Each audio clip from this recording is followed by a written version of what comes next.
Hi everybody, welcome back to our channel. ఈరోజు మనం Nishtha training ప్రోగ్రాంలో భాగంగా దీక్ష యాప్ని మన మొబైల్ ఫోన్లో ఏ విధంగా ఇన్స్టాల్ చేసుకోవాలి, ఏ విధంగా మనం ఎన్రోల్ అవ్వాలి, కోర్స్ కంప్లీట్ చేయాలనే అంశాలని ఒకసారి తెలుసుకుందాం. దానికోసం ముందుగా మీరు మీ మొబైల్ ఫోన్లో గూగుల్ ప్లే స్టోర్ని ఓపెన్ చేయండి. ఓపెన్ చేసిన తర్వాత సెర్చ్ బార్లో దీక్ష అని టైప్ చేయండి. ఈ విధంగా దీక్ష ప్లాట్ఫామ్ ఫర్ స్కూల్ ఎడ్యుకేషన్ అని కనిపిస్తుంది, దాన్ని క్లిక్ చేయండి. క్లిక్ చేసిన తర్వాత ఆ యాప్ని మీ మొబైల్లో ఇన్స్టాల్ బటన్ క్లిక్ చేయడం ద్వారా ఇన్స్టాల్ చేయండి. ఇన్స్టాల్ అయిన తర్వాత యాప్ని ఓపెన్ చేద్దాం. మీకు ఈ విధంగా ఇంటర్ఫేస్ కనిపిస్తుంది. ఇది బేసిక్గా కొన్ని ప్రాథమికమైనటువంటి వివరాలు మనం సమర్పించాల్సి ఉంటుంది. దానికోసం ముందుగా ఇక్కడ మీరు ఇంగ్లీష్ కానీ తెలుగు కానీ మీకు నచ్చిన లాంగ్వేజ్ని సెలెక్ట్ చేసుకోండి. సెలెక్ట్ చేసుకొని కింద కనిపించినటువంటి కొనసాగించడానికి ఈ బటన్ని ప్రెస్ చేయండి. ఇక్కడ ఈ విధంగా మీరు ఏ అకౌంట్లో ఓపెన్ చేస్తున్నారని అడుగుతుంది. అంటే ఈ యాప్ని ఉపాధ్యాయులు కానీ, విద్యార్థులు కానీ, అలాగే స్కూల్ హెడ్ లేదా అధికారులు, అలాగే పేరెంట్స్ కూడా యూజ్ చేసుకోవచ్చు. మీరు ఏ కేటగిరీ విభాగంలో దీన్ని యూజ్ చేస్తున్నారనేసి ఇక్కడ అడుగుతుంది. ఈ వివరాలు కూడా ఇవ్వాలి. జనరల్గా ఉపాధ్యాయులు సెలెక్ట్ చేసుకోండి మీరు. నెక్స్ట్ కింద ఇక్కడ బోర్డు ఎన్నుకోండి అని ఉంటుంది లాస్ట్ని. అక్కడ మనం బోర్డుని ఎన్నుకోవాల్సి ఉంటుంది. అంటే మనం ఏ బోర్డుకి సంబంధించిన వాళ్ళు స్టేట్ సెలెక్ట్ చేసుకోవాలి. ఇక్కడ ఆంధ్రప్రదేశ్ వాళ్ళు అయితే స్టేట్ ఆఫ్ ఆంధ్రప్రదేశ్ సెలెక్ట్ చేసుకోండి. అలాగే తెలంగాణ వాళ్ళు అయితే లాస్ట్లో స్టేట్ ఆఫ్ తెలంగాణ అని చెప్పి సెలెక్ట్ చేయండి. బోధనా మాధ్యమాన్ని కూడా ఎన్నుకోండి. ఎన్నుకున్న తర్వాత సబ్మిట్ చేయండి. సబ్మిట్ చేసిన తర్వాత ఏ క్లాస్ వివరాలు కావాలనేది క్లాస్ కూడా సెలెక్ట్ చేసుకోండి. యాజ్ యూజువల్గా మనం బోధించేటటువంటి అన్ని క్లాసులు ఇక్కడ సెలెక్ట్ చేసుకోవచ్చు.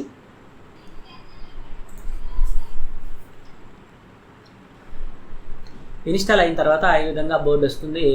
అంటే కొత్త ఇంటర్ఫేస్లోకి ఇది న్యూ లుక్లో చూపించమంటారా వద్దని, మనకు నచ్చితే దీన్ని స్విచ్ టు న్యూ ఎక్స్పీరియన్స్ కొట్టచ్చు, లేదంటే రద్దు కూడా చేయొచ్చు. నేను న్యూ ఎక్స్పీరియన్స్ కూడా ఓకే చేస్తున్నాను. అది క్లిక్ చేయగానే మనకి ఈ విధంగా కొత్త ఇంటర్ఫేస్తో మనకి యాప్ ఓపెన్ అవ్వడం జరుగుతుంది. ఇక్కడతో మనం యాప్ ఇన్స్టాల్ చేయడం వరకు పూర్తయినట్లు. కానీ ఇంకా మన యొక్క వివరాలని మనం ఎంటర్ చేస్తూ లాగిన్ కాలేదు. ఇప్పుడు మన వివరాలను ఎంటర్ చేస్తూ మనం ఎలా లాగిన్ అవ్వాలో చూద్దాం. ఇప్పుడు యాప్లో అడుగు భాగంలో మీకు ఇక్కడ 5 కాలమ్స్ కనపడుతున్నాయి చూడండి. ఇందులో చివరి భాగంలో ఈ బటన్ని క్లిక్ చేయండి. క్లిక్ చేస్తే ఈ విధంగా చూపిస్తుంది. ఇక్కడ మనం గెస్ట్ అకౌంట్తో ఓపెన్ అయినట్టు. అంటే ఈ గెస్ట్ అకౌంట్తో ఓపెన్ అయినప్పుడు మనం ఈ యాప్ని కొంతవరకు ఉపయోగించుకోవచ్చు. కానీ మనం ట్రైనింగ్ అది పొందాలంటే, అంటే ఉపాధ్యాయులు ట్రైనింగ్ పొందాలంటే తప్పనిసరిగా వాళ్ళ అకౌంట్ నుంచి వాళ్ళు ఎంటర్ అవ్వాల్సి ఉంటుంది. కాబట్టి ముందుగా ఇక్కడ లాగిన్ అవ్వండి అనే బటన్ని క్లిక్ చేయండి. ఈ విధంగా మనకి లాగిన్ ఇంటర్ఫేస్ ఓపెన్ అవుతుంది. ఇందులో మనం లాగిన్ విత్ దీక్ష లేదా సైన్ ఇన్ విత్ గూగుల్, ఈ రెండిట్లో ఏ ఆప్షన్ ద్వారా అయినా కూడా మనం లాగిన్ అవ్వచ్చు. ముందు లాగిన్ విత్ దీక్షలో చూద్దాం. ఈ విధంగా లాగిన్ విత్ దీక్ష అనేది ప్రెస్ చేస్తే ఈ విధంగా ఇంటర్ఫేస్ వస్తుంది. ఇక్కడ ఇంతకుముందే మనం దీక్ష అకౌంట్ని కలిగి ఉన్నవారైతే ఆటోమేటిక్గా ఇక్కడ మీ యొక్క అప్పుడు ఇచ్చినటువంటి మొబైల్ నెంబర్ కానీ ఈమెయిల్ అడ్రస్ కానీ ఇవ్వాలి ఆ అకౌంట్కి సంబంధించి. అలాగే పాస్వర్డ్ ఇచ్చి లాగిన్ చేయడం ద్వారా లాగిన్ అవ్వచ్చు. అదే కొత్తగా జాయిన్ అవుతున్న వాళ్ళైతే మాత్రం ఇక్కడ మీరు రిజిస్టర్ హియర్ అని ఉంది, అక్కడి నుంచి మాత్రమే మీరు లాగిన్ అవ్వాలి. లేదా ఈ కింద కనిపించేటటువంటి సైన్ ఇన్ విత్ గూగుల్ అని ఉంది, దీని ద్వారా కూడా మనం లాగిన్ అవ్వచ్చు. ఈ సైన్ ఇన్ విత్ గూగుల్ ద్వారా మనం ఈజీగా అవ్వచ్చు. దాన్ని ఒకసారి చూపిస్తారు చూడండి. దాన్ని క్లిక్ చేయగానే ఈ విధంగా మీ మొబైల్ ఫోన్లో ఉన్నటువంటి ఈ అకౌంట్ని ఓపెన్ చేయని అడుగుతుంది. నేను గతంలో ఈ అకౌంట్తో ఓపెన్ అయ్యి ఉన్నాను కాబట్టి దాన్ని ఓపెన్ చేయను. యూజ్ అనదర్ అకౌంట్, కొత్త అకౌంట్ ద్వారా ఓపెన్ చేస్తాను. ఇక్కడ ఈమెయిల్ అడ్రస్ ఇస్తాను మన యొక్క. ఇక్కడ నెక్స్ట్ ప్రెస్ చేయగానే మీ యొక్క పాస్వర్డ్ అడుగుతుంది. ఇక్కడ పాస్వర్డ్ కూడా ఇచ్చేసి నెక్స్ట్ ప్రెస్ చేయండి. ఈ విధంగా ఓపెన్ అవుతుంది. ఇక్కడ ఈ షరతులకు అంగీకరిస్తానని చెప్పి ఇక్కడ టిక్ మార్క్ ఇచ్చి కొనసాగించండి. ఇప్పుడు మరలా మీ యొక్క డీటెయిల్స్ అడుగుతుంది. ఇక్కడ మనం మన యొక్క డీటెయిల్స్ ఎంటర్ చేయాలి. ఇక్కడ ఉపాధ్యాయుడు సెలెక్ట్ చేసుకోండి.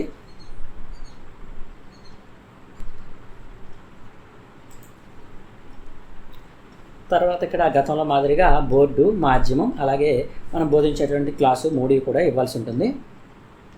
అన్నీ ఇచ్చేసి సేవ్ చేయండి. ఇప్పుడు మీ యొక్క డీటెయిల్స్ అడుగుతుంది. ఇందులో బ్లాక్, మీరు ఏ మండలానికి చెందినవారు అనేది ఇక్కడ ఇవ్వాలి. అన్నీ ఇచ్చిన తర్వాత సబ్మిట్ చేయండి. ఇక్కడ మీ డేట్ ఆఫ్ బర్త్ ఇయర్ ఇవ్వాల్సి ఉంటుంది. దాన్ని ఇక్కడ మీరు సెలెక్ట్ చేసి సబ్మిట్ చేయండి. ఇక్కడతో దీక్ష యాప్లో మన వివరాలు పొందుపరిచినట్లు అవుతుంది.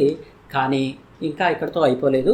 ఇప్పుడు మనం ఏం చేయాలంటే మన యొక్క వివరాలు, అంటే మనం ఏ కోర్సులో జాయిన్ అవుతున్నాం, ఆ కోర్సులో జాయిన్ అయిన తర్వాత ఆ వివరాలన్నీ కూడా ఆ స్టేట్ వారి సర్వర్లోకి సేవ్ అవ్వాలి. అప్పుడే మనం పూర్తిగా ఎన్రోల్ అవుతుంది. దానికోసం మీరు ఏం చేస్తారంటే మరలా ఈ బటన్ క్లిక్ చేయండి. క్లిక్ చేయగానే ఇక్కడ ఆటోమేటిక్గా ఇక్కడ మన యొక్క పేరు, అలాగే మన స్కూల్ నేము, మన క్లస్టర్ ఇవన్నీ కూడా కనిపిస్తుంటాయి. ఇక్కడ మీరు కింద కనిపించేటటువంటి నా వివరాలు సమర్పించిందని ఉంటుంది. అక్కడ ఆ బటన్ని క్లిక్ చేయండి. మీ యొక్క స్టేట్ ఏదైతే ఉందో అది సెలెక్ట్ చేసి సబ్మిట్ చేయండి. ఇక్కడ ఏం చేస్తుందంటే మీ యొక్క రాష్ట్రం బోర్డు కోరినటువంటి ఐడి నమోదు చేయండి అని వస్తుంది. ఇక్కడ మీరు యొక్క ట్రెజరీ ఐడి ఏదైతే ఉందో ఆ ఐడిని ఇక్కడ నమోదు చేయవలసి ఉంటుంది. అలాగే మీ మొబైల్ కూడా నెంబర్ని కూడా ఇక్కడ నమోదు చేయాలి. ఆ విధంగా మీ యొక్క ట్రెజరీ ఐడి, అలాగే మీ ఏపీ టెల్స్లో ఏ నెంబర్ అయితే వాడుతున్నారో ఆ నంబర్ మాత్రమే ఇక్కడ ఇవ్వాలి. అలా ఇచ్చినప్పుడు మాత్రమే మీ యొక్క వివరాలు ఆ స్టేట్ యొక్క సర్వర్లో ఎన్రోల్ అవుతాయి. ఈ విధంగా చేయకుండా మనం కోర్సులో జాయిన్ అయ్యి కోర్స్ కంప్లీట్ చేసినా కూడా అది వాళ్ళకి నమోదవదు. ఇంకా మన ఛానల్ని ఎవరైనా సబ్స్క్రైబ్ చేసుకోకపోతే వెంటనే సబ్స్క్రైబ్ చేసుకోండి. ఈ వీడియో మీకు నచ్చినట్టయితే లైక్ చేయండి, అలాగే షేర్ కూడా చేయండి. Thank you for all.